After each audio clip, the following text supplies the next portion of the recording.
Assalamualaikum warahmatullahi wabarakatuh. Selamat sore para pemirsa. Kembali lagi bersama saya Isna Latifah yang akan memberitahu kepada Anda semua mengenai fenomena akhlak syar'i di Institut Ilmu Al-Quran An-Nur Yogyakarta. Saat ini tren fashion muslim semakin berkembang, terutama melalui media sosial. Namun di Institut Ilmu Al-Quran An-Nur Yogyakarta, pemakaian akhlak syar'i bukan hanya sekedar tren, melainkan sudah menjadi bagian dari kehidupan sehari-hari para mahasiswa. Kami hadir langsung dari Institut Ilmu Al-Quran An-Nur Yogyakarta untuk membahas fenomena akhlak syar'i di Institut Ilmu Al-Quran An-Nur Yogyakarta. Menariknya, akhlak syar'i di sini tidak terlihat membosankan. Para mahasiswa tetap bisa berpenampilan elegan dengan memadukan warna-warna yang lembut, bahan yang nyaman, dan berbagai model yang tetap syar'i. Di sini, akhlak syar'i dapat ditemukan di berbagai area kampus, mulai dari ruang kelas, aula, hingga asrama mahasiswanya. Bahkan, gaya berpakaian para mahasiswa juga sering dibagikan di media sosial dan bisa menjadi sarana untuk menginspirasi oleh para mahasiswanya dan para masyarakat muslim lainnya. Oke pemirsa, kali ini saya bersama dengan salah satu mahasiswa ITI An-Nur Yogyakarta yang akan saya tanya mengenai budaya memakai pakaian syar'i di kampus ini. Bagaimana kesan Anda ketika menggunakan pakaian syar'i di kampus ini? Menurut saya untuk di zaman sekarang atau di era yang serba maju, semuanya mengikuti budaya TikTok, budaya Thread, pakaian syar'i di An-Nur khususnya untuk mahasiswi itu sangat-sangat membantu, apalagi untuk pergaulan kita ya, karena ketika kita memakai pakaian yang tertutup ataupun syar'i, kita biasanya bisa memposisikan diri kita bagaimana kita bertindak, bagaimana kita berperilaku dan sebagainya. Selanjutnya bagaimana atau mungkin bisa diceritakan mengenai pengalaman Anda menggunakan outfit syar'i tersebut?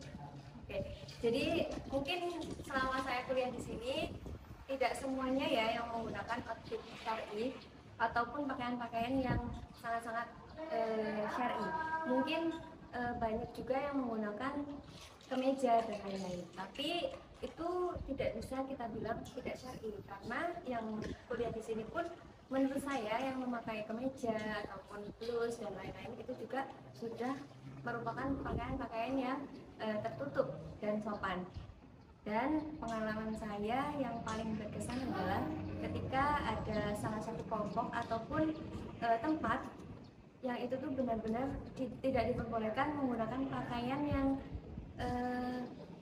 yang ketat, terus pendek dan lain-lain. Di sini tuh mereka sebenarnya memberontak, cuma karena kerendahan hati mereka dan taatnya mereka tuh jadi bisa gitu loh mengikuti apa yang ada di sini, dan mungkin itu sesuatu yang baik, bukan hal yang buruk. Jadi kalau untuk diteruskan dan ditiru itu cukup lumayan baik ya, baik malahan. Mungkin itu dari salah satu mahasiswa yang saya tanyakan. Oke pemirsa, kali ini saya akan mewawancarai mahasiswa selanjutnya. Selamat siang Kak. Ya. Menurut Kakak bagaimana sih pengalaman Kakak ketika menyesuaikan diri dengan budaya kampus ini dengan pakaian syar'i? Karena nggak dari pesantren ya, jadi ya emang nggak terlalu syar'i seperti itu. Tapi ya karena teman dari pesantren ya kita harus menyesuaikan diri. Ya kalau di luar praktiknya gimana, kalau di sini ya menyesuaikan diri dengan pesantren. Sebenarnya agak susah sih ya. Oke. Terima kasih Kak atas wawancaranya pada saya ini. Fenomena akhlak syar'i di Institut Ilmu Al-Quran An-Nur Yogyakarta menunjukkan bahwa nilai-nilai Islam dapat berkembang seiring dengan perkembangan zaman. Bagi para mahasiswa di sini, berpakaian syar'i bukan hanya tentang penampilan, tapi juga menjadi bagian dari identitas, akhlak, dan pengamalan nilai-nilai Islam bagi kehidupan sehari-hari. Dari Yogyakarta, saya Isna Latifah, pamit undur diri. Wassalamualaikum warahmatullahi wabarakatuh.